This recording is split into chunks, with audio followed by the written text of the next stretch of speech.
Dear student, good morning. This is our second class of plus 1 class. So the name of the chapter is Fundamental of Computers. So today we will discuss the question what is computer and the block diagram of a computer. So we already discussed about the computer. So computer के बारे में आपको पहले से पता है कि computer एक ऐसा इलेक्ट्रॉनिक डिवाइस है capable of processing instruction as a faster rate and with greater accuracy and computer has the ability to store retrieve data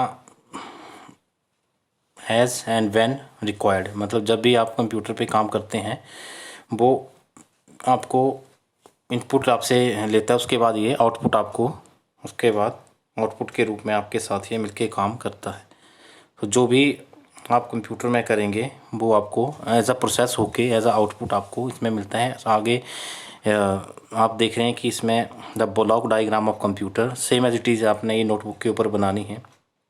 उसके बाद आगे कंप्यूटर के the various parts of computer input सबसे पहले आ गया इसमें input, central processing unit, then output. इसके अलावा जो इसके ब्लॉक डायग्राम में एक मेमोरी यूनिट और एक सेकेंडरी यूनिट, ये जो हैं ये कंप्यूटर के पार्ट हैं जो सभी मिलकर एक दूसरे के साथ मिलकर काम करते हैं। और जैसे पहले भी मैं आपको वर्किंग साइकिल ऑफ कंप्यूटर करवा चुका हूँ। जैसे वर्किंग साइकिल में मैंने आपको बताया था कि सबसे पहले आप एंटर करते हैं इनपुट, उसके बाद ये करता है प्रोसेस, उसके बाद आता है इसका आउटपुट। सिमिलर उसी वे में ये ब्लॉक डायग्राम है कंप्यूटर की कि ये कैसे काम करेगी। तो इसमें सबसे पहले आ गया आपका इनपुट, मतलब जो इसका इनपुट है इनपुट यूनिट। अब इनपुट यूनिट में इसमें क्या होगा, जैसे आपका आ गया यहाँ पे इनपुट यूनिट में the input unit in computer इस डाटा इंस्ट्रक्शंस, जो मतलब डाटा और इंस्ट्रक्शन है उसको डाटा और इंस्ट्रक्शंस को एंटर करने के लिए इनपुट यूनिट जो है वो यूज़ होती है। जैसे आप you enter the input through the keyboard and mouse, आप जो डाटा है उसको एंटर करते हैं कीबोर्ड और माउस से। As input unit take the input and convert into binary form, it can be understood by computer. मतलब जो भी आप कंप्यूटर में एंटर करते हैं वो ऐसा बाइनरी लैंग्वेज एंटर करते हैं, क्योंकि कंप्यूटर सिर्फ बाइनरी लैंग्वेज समझता है। तो बाइनरी लैंग्वेज है 0 एंड 1 जो है वो है इसकी बाइनरी लैंग्वेज। उसके बाद इसमें आगे नेक्स्ट है सेंट्रल प्रोसेसिंग यूनिट। तो जैसे इसमें क्या रहेगा, इनपुट आप एंटर करेंगे, उसके बाद आएगा आउटपुट। और ये आपको बता रहा हूँ कि 0 एंड 1 जो है वो बाइनरी लैंग्वेज है जो कंप्यूटर इसको अंडरस्टैंड करता है। और अगर आप बाइनरी लैंग्वेज में 0 एंड 1 ही आएगा, क्योंकि कंप्यूटर कोई और लैंग्वेज नहीं समझता है। बाकी बाइनरी लैंग्वेज हम बाकी डिस्कस करेंगे बाद में, इसी चैप्टर में आगे बाइनरी लैंग्वेज भी है। तो इनपुट हो गया कि कीबोर्ड और माउस से आप एंटर करेंगे। जैसे इनपुट डिवाइसेस हैं वेरियस, कीबोर्ड है, माउस है, लाइट पेन है, टच स्क्रीन है, स्कैनर है, जॉयस्टिक है, ये सारे के सारे हैं इनपुट डिवाइस। उसके बाद सेकंड हमारा चलता है इनपुट के बाद जो इनपुट आप एंटर करते हैं वो जाता है सीधा सीपीयू में। जैसे आप सपोज करो आपने इनपुट एंटर किया, ये जाएगा आपका सीपीयू में, सेंट्रल प्रोसेसिंग यूनिट आप जिसको बोलते हैं। CPU is the brain of computer, brain of computer भी इसको बोलते हैं। The control unit CU and arithmetic logical unit of a computer system are jointly known as the CPU। मतलब जो CU और ALU है उसको हम बोलते हैं जॉइंटली, उसको ब्रेन ऑफ कंप्यूटर बोलते हैं। अब ALU पहले भी डिस्कस कर चुके हैं। ALU arithmetic logical unit is a digital circuit where the actual execution of instructions takes place. मतलब जहाँ पे जो एक्चुअल एग्जीक्यूशन होगी ये आपको प्रोसेस करके आउटपुट देता है जो CPU है। और इसमें ALU में जो आपका एग्जीक्यूशन होगी, जो जितनी भी अर्थमेटिक ऑपरेशंस होंगी इनको कंट्रोल करेगा। आगे CU है control unit, control the operation of computer, it instructs the input unit where to store the data, it control the flow of data and instruction from the storage unit of ALU, it also control the flow of result from the ALU to the storage unit. मतलब CU में simple language में पहले आपको बताया है, it's just work like a house master. मतलब ये जो है आपका ये आपका काम करेगा just like a house master. It control the working of other devices by working himself. मतलब खुद भी काम करेगा और बाकी डिवाइसेस से भी ये काम लेगा। तो CU का काम यही है, इनपुट आप एंटर किया, इनपुट जाएगा आपका सबसे पहले सीपीयू में। अब सीपीयू में कंपोनेंट हैं इसके ALU, CU एंड MU। तो ये सारे के सारे जो हैं मिलके काम करते हैं। और जो CU है वो ये देखेगा, ALU में अर्थमेटिक ऑपरेशन आएंगे, और CU जो है वो ये दिखेगा कि ये खुद भी काम करेगा, बाकियों से भी काम लेगा। डिस्कस कर चुके हैं पहले भी इसको काफ़ी डिटेल में।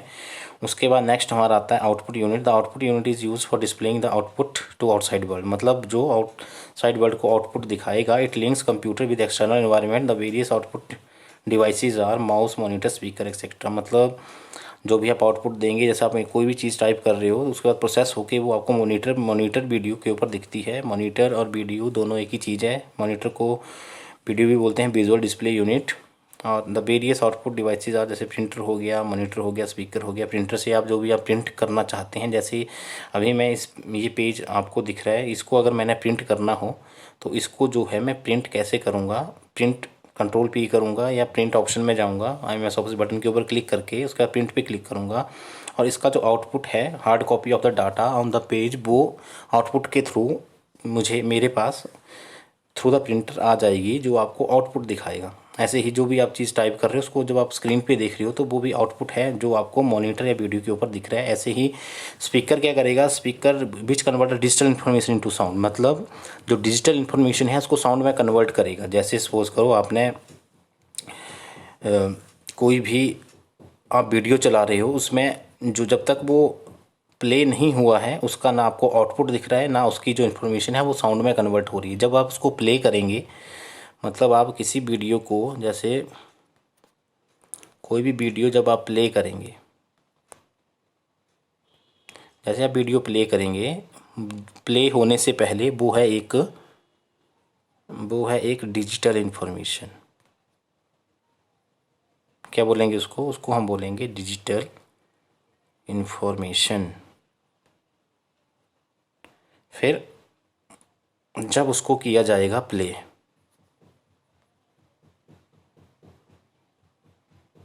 वो कन्वर्ट हो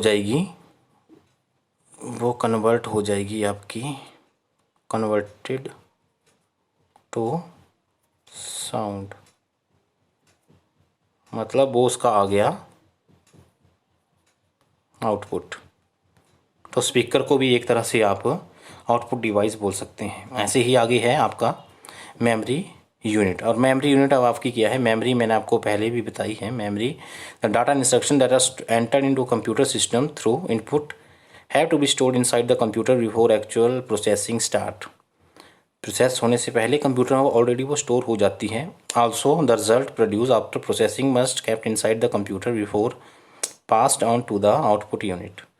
Moreover, the intermediate result produced by the computer must also be preserved for ongoing processing. The main unit of computer system is designed to cater all these needs. It provides space for storage, instructions, and data space, intermediate result and space for final result. मतलब memory को आप main मान के चलो। जैसे एक हो गई आपकी रैम, दूसरी हो गई आपकी रोम। अब रैम है आपकी रैंडम एक्सेस मेमोरी। तो जब रैम, मैंने ऑलरेडी आपको बताया है, RAM hold the program which is currently in use. मतलब आप जो भी इनपुट एंटर कर रहे हैं, सेव, जैसे सपोज करो आप MS वर्ड में टाइपिंग कर रहे हो, तो वो जो डाटा सेव नहीं है उसको होल्ड करके रख रही है, और आपको साथ में ही ये क्या करके देगी, प्रोसेस करके देगी। जो रैम होगी वो क्या करेगी, प्रोसेस करेगी। प्रोसेस कैसे करेगी, जितनी ज़्यादा रैम होगी उतनी ही प्रोसेस जो है फास्ट होगी।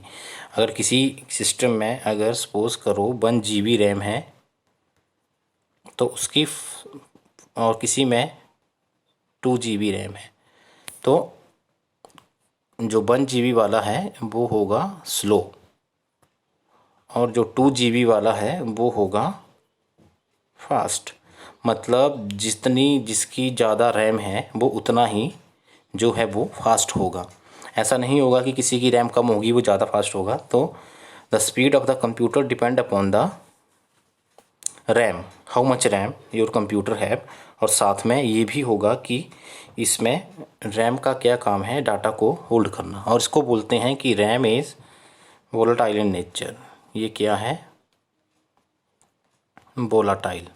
अब वोलाटाइल का मतलब होता है चेंजेबल।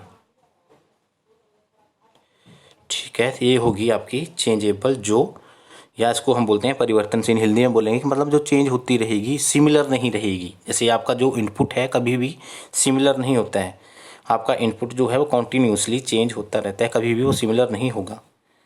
ऐसे ही आपका दूसरा है रोम, इसको आप बोलते हैं रीड ओनली मेमोरी। अब रीड ओनली मेमोरी का मतलब क्या है कि all kind of error message and instructions are given by ROM. जितने भी एरर मैसेज इंस्ट्रक्शन है वो कौन देगा, वो रोम देगा, क्योंकि ये काम है किसका, रोम का, कि आपके जितने भी एरर मैसेज और इंस्ट्रक्शन है वो रोम ही आपको देगा। जैसे कंप्यूटर में जितनी भी इंस्ट्रक्शन आएंगी, एरर मैसेज आएंगे, वो रोम ही देगा आपको, और रोम के द्वारा ही वो एरर मैसेज और इंस्ट्रक्शन जो हैं वो दिए जाएंगे।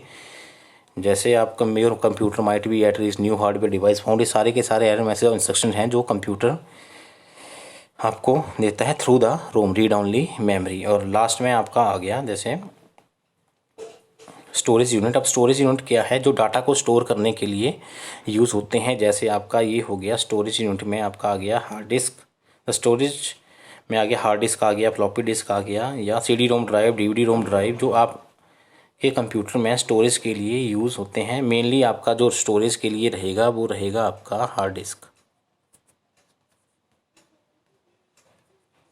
ठीक है। जो आपके CD या E ड्राइव जो कंप्यूटर में बने होते हैं वो हैं, वो स्टोरेज के लिए यूज़ होते हैं और वो डाटा को स्टोर करके रखते हैं for the purpose of future use, जब भी आप फ्यूचर में डाटा को यूज़ करेंगे। ये तो इंटरनली कंप्यूटर में होगा, जब विंडो की इंस्टॉलेशन होगी तो उसी में आपको ये मिलेगा हार्ड डिस्क। और CD रोम ड्राइव का आप यूज़ करेंगे या DVD रोम ड्राइव का, कि जो आपने डाटा CD कोई रखी है उसको, उस डाटा को आपने रीड करना है तो इंसर्ट करेंगे इसमें। और floppy disk old storage device, ये है आपका ओल्ड स्टोरेज डिवाइस, मतलब अब इसका ज़्यादा यूज़ नहीं होता है। पहले जस्ट लाइक अ CD ये काम करता था, मतलब जब CD आ गई, इसकी कैपेसिटी ज़्यादा नहीं होती थी, तो अब CD की 700 MB होती है, और जो आपको CD मिलती है उसकी कैपेसिटी होती है 700, अप्रॉक्सीमेटली 700 MB, और जो आपकी DVD होती है उसकी होती है 4.7 GB। तो जब ये DVD और CD आ गई तो उसका ज़्यादा यूज़ करना बंद कर दिया गया। तो ये थी आज की क्लास, बाकी हम नेक्स्ट क्लास में डिस्कस करेंगे generations of computer. Thank you.